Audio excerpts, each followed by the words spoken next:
What's up, everybody? I'm Shark Caleb, and I just got done watching Mission Impossible Rogue Nation.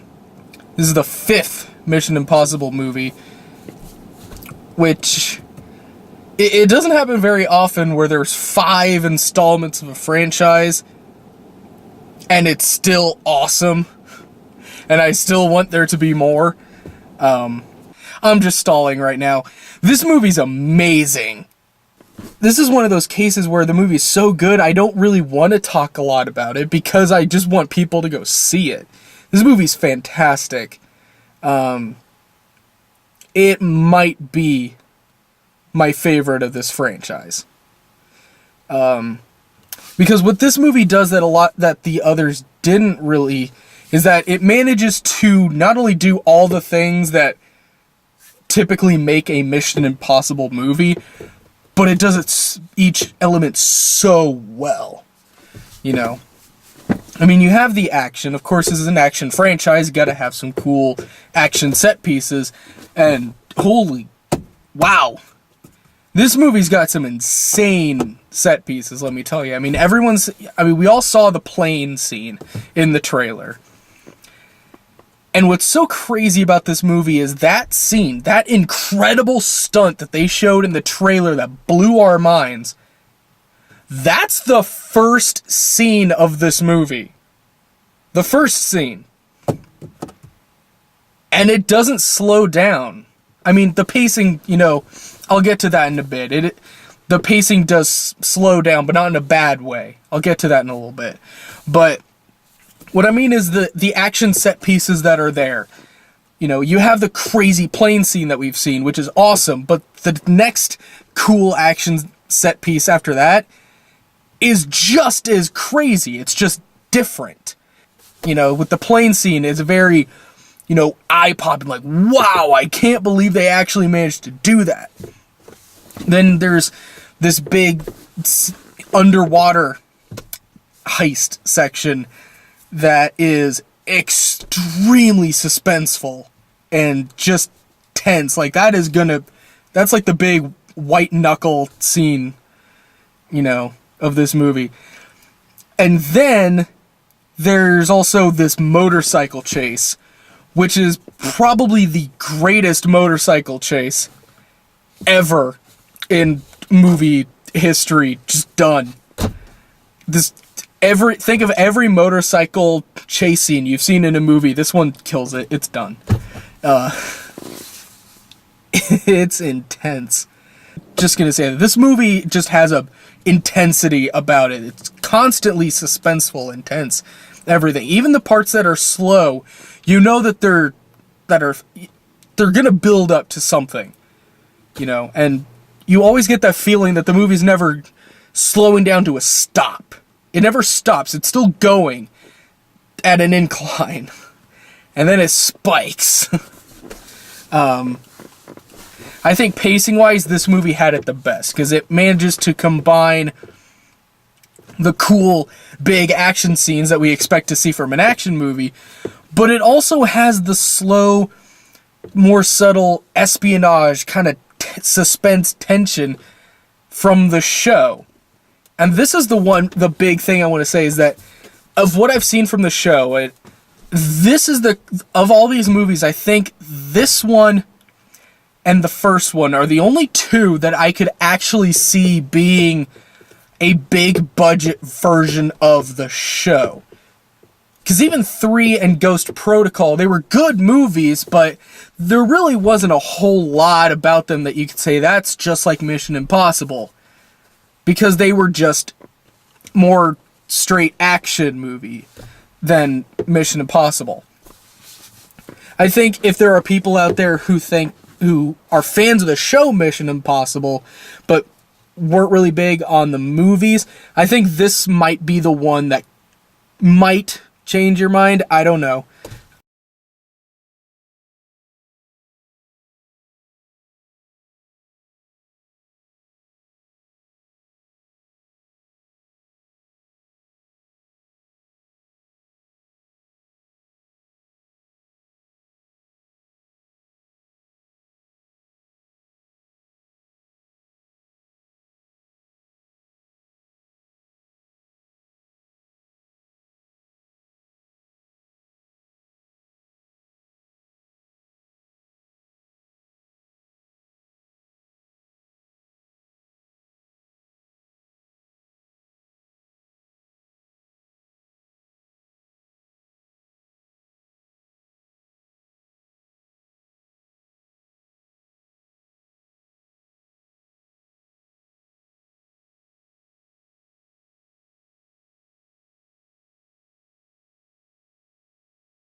Then you have Jeremy Renner, who finally has more to do in this one than he did with Ghost Protocol.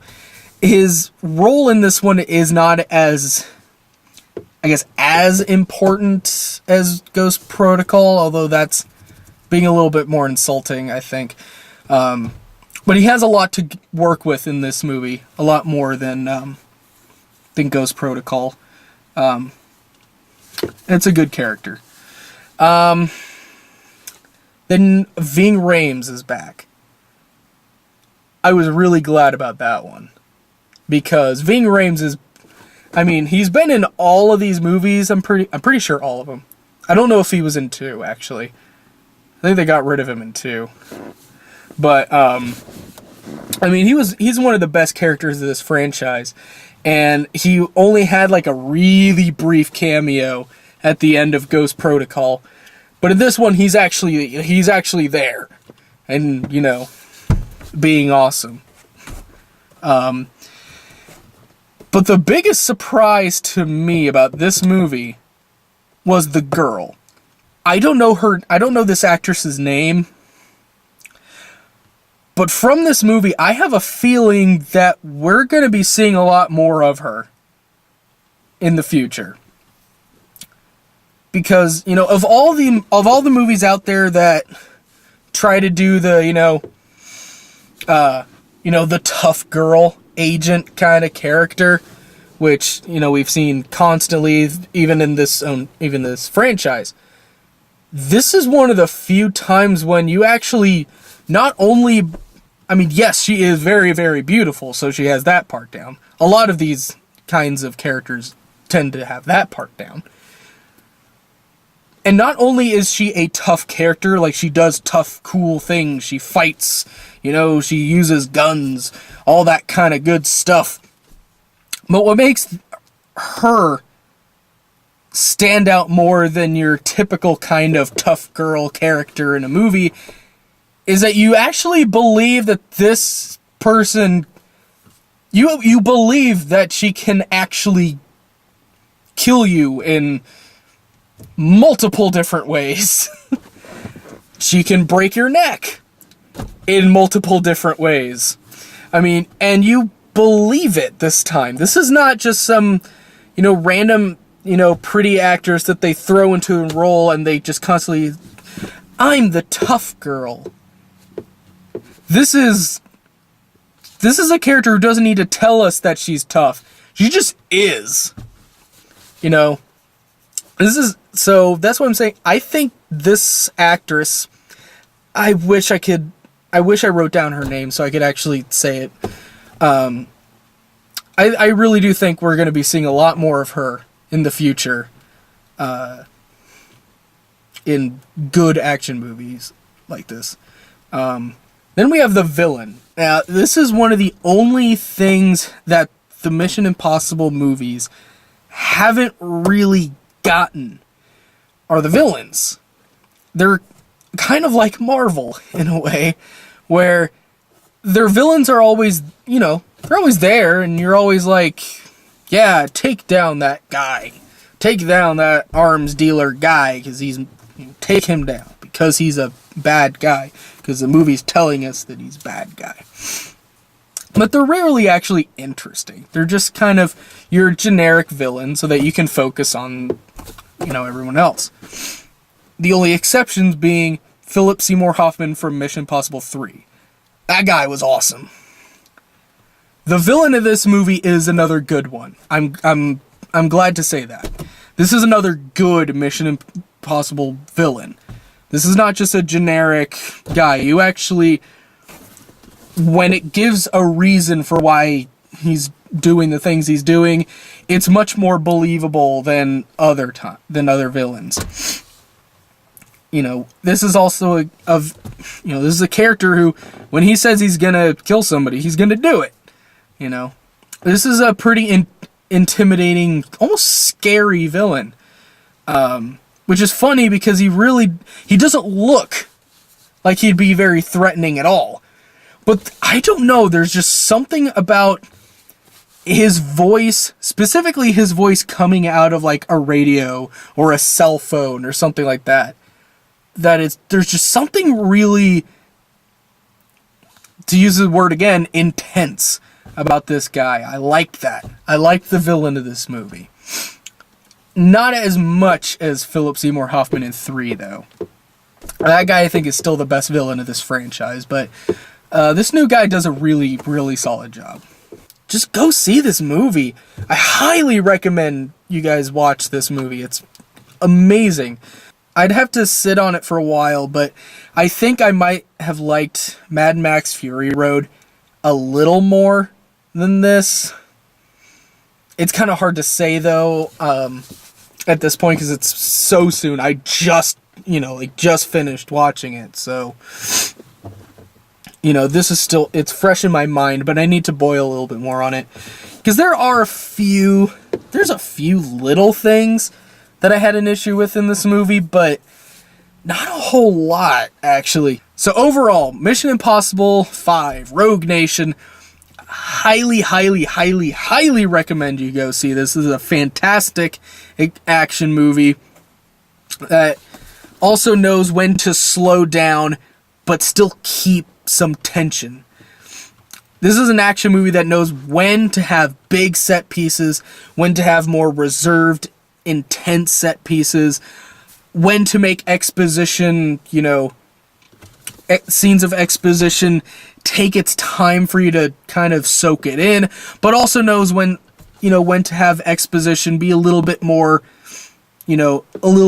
abridged and compact so you can, get through the action quick. I just love the pacing of this movie. Just overall, fantastic. I loved this movie from beginning to end.